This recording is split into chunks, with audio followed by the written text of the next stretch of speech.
आज जब भी हम भारत की एकता, अखंडता और सुरक्षा की बात करते हैं तो सबसे पहले हम सरदार वल्लभ भाई पटेल को याद करते हैं। देश को एकजुट करने वाले सरदार वल्लभ भाई पटेल का जन्म 31 अक्टूबर सन 1875 को गुजरात में एक किसान परिवार में हुआ था। सरदार वल्लभ भाई पटेल के पिता का नाम श्री झबेर भाई और मां का नाम श्रीमती लाडबाई था। सरदार वल्लभ भाई पटेल के पिता गांव में ही खेती किया करते थे। झबेर भाई ने रानी लक्ष्मीबाई की सेना में भी काम किया था और वह प्रथम भारतीय स्वतंत्रता संग्राम में भी शामिल थे। सरदार वल्लभ भाई पटेल की मां एक धार्मिक महिला थीं। उन्होंने अपने सभी बच्चों को उच्च शिक्षा प्राप्त करवाई थी। सरदार वल्लभ भाई पटेल कुल 6 भाई बहन थे और सभी आपस में बहुत प्रेम करते थे। सरदार वल्लभ भाई पटेल बैरिस्ट्री की पढ़ाई करने के लिए इंग्लैंड भी गए। उन्होंने अपनी पढ़ाई इंग्लैंड के मिडिल टेम्पल से शुरू की थी। वह एक विद्यार्थी के रूप में इंग्लैंड गए थे और सिर्फ अध्ययन करना ही उनका एकमात्र उद्देश्य था। इंग्लैंड में बैरिस्ट्री पास करने के लिए कुल 12 टर्म पूरे करने होते थे। परीक्षा में बहुत अच्छा होने के कारण वल्लभ भाई ने अपनी पढ़ाई 6 महीने पहले ही पूरी कर ली थी। सरदार वल्लभ भाई पटेल ने महात्मा गांधी के साथ मिलकर देश को अंग्रेजी हुकूमत से आजाद करवाने के लिए कई आंदोलन और सत्याग्रह भी किए, जिसके लिए वह कई बार जेल भी गए।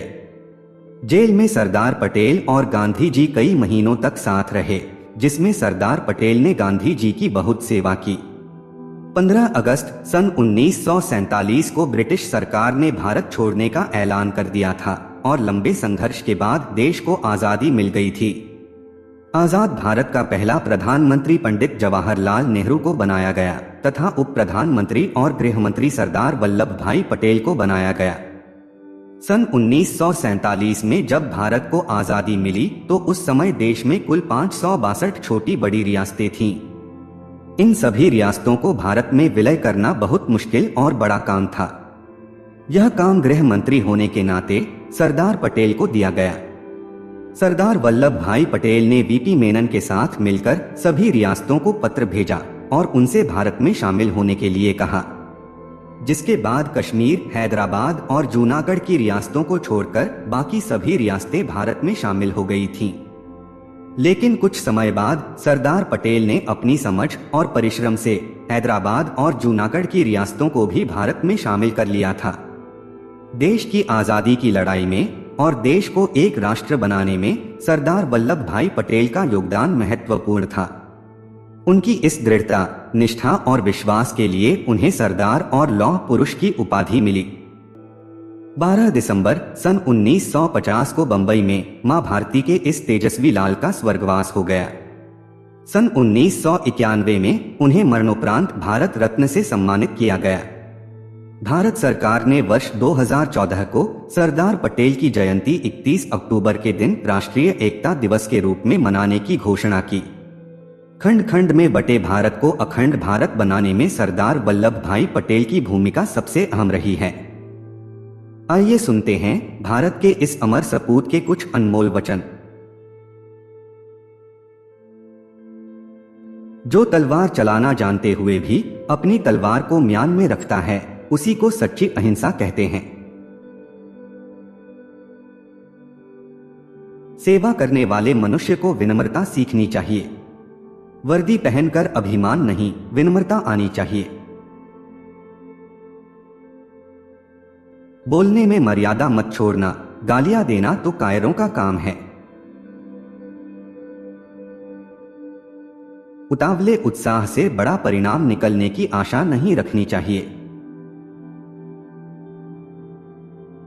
कठिन समय में कायर बहाना ढूंढते हैं, बहादुर व्यक्ति तो रास्ता खोजते हैं। मान सम्मान किसी के देने से नहीं मिलते, अपनी योग्यतानुसार मिलते हैं। सत्य के मार्ग पर चलने हेतु बुरे का त्याग आवश्यक है, चरित्र का सुधार आवश्यक है। ज्यादा बोलने से कोई फायदा नहीं होता है, बल्कि सबकी नजरों में अपना नुकसान ही होता है। प्राण लेने का अधिकार तो ईश्वर को है। सरकार की तोप या बंदूकें हमारा कुछ नहीं कर सकती। हमारी निर्भयता ही हमारा कवच है। हर जाति या राष्ट्र खाली तलवार से वीर नहीं बनता। तलवार तो रक्षा हेतु आवश्यक है, पर राष्ट्र की प्रगति को तो उसकी नैतिकता से ही मापा जा सकता है।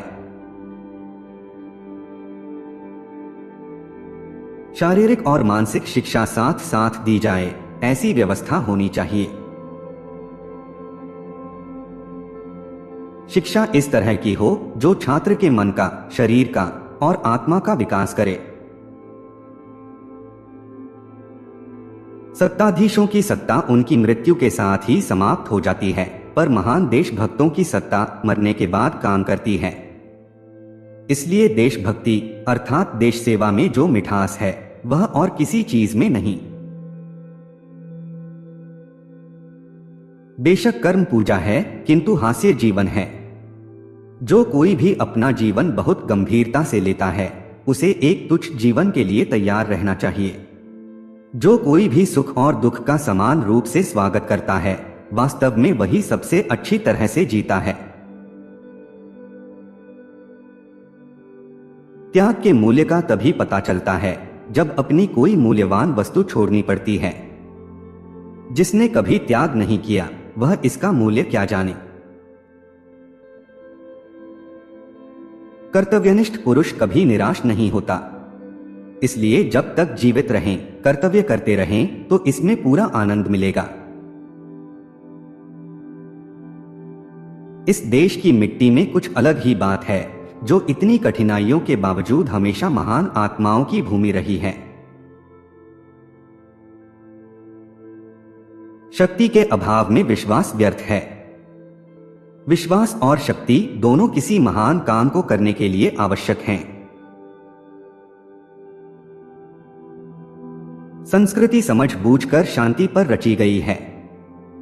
यदि मरना होगा तो वे अपने पापों से मरेंगे।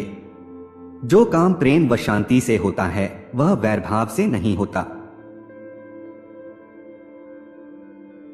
जब जनता एक हो जाती है तब उसके सामने क्रूर से क्रूर शासन भी नहीं टिक सकता। इसलिए जात पात ऊंच नीच के भेदभाव को भुलाकर सब एक हो जाइए। दुख उठाने के कारण प्राय हम में कटुता आ जाती है, दृष्टि संकुचित हो जाती है और हम स्वार्थी तथा दूसरों की कमियों के प्रति असहिष्णु बन जाते हैं। शारीरिक दुख से मानसिक दुख अधिक बुरा होता है। यह भारत के प्रत्येक नागरिक का कर्तव्य है कि वह अनुभव करे कि उसका देश स्वतंत्र है और देश की स्वतंत्रता की रक्षा करना उसका कर्तव्य है। अब हर भारतीय को भूल जाना चाहिए कि वह सिख है, जाट है या राजपूत। उसे केवल इतना याद रखना चाहिए कि अब वह केवल भारतीय है, जिसके पास सभी अधिकार हैं, लेकिन उसके कुछ कर्तव्य भी हैं। मेरी एक ही इच्छा है कि भारत एक अच्छा उत्पादक हो और इस देश में कोई अन्न के लिए आंसू बहाता हुआ भूखा ना रहे।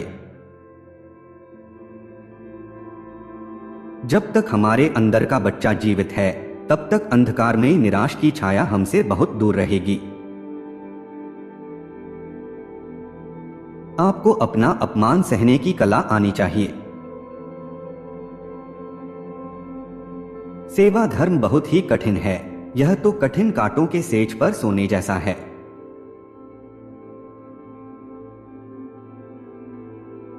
दोस्तों, उम्मीद करते हैं आपको इन विचारों से कुछ सीखने को जरूर मिला होगा। जो कोट्स आपको पसंद आए हों उन्हें कमेंट बॉक्स में लिखकर बताएं और चैनल को सब्सक्राइब करना न भूलें।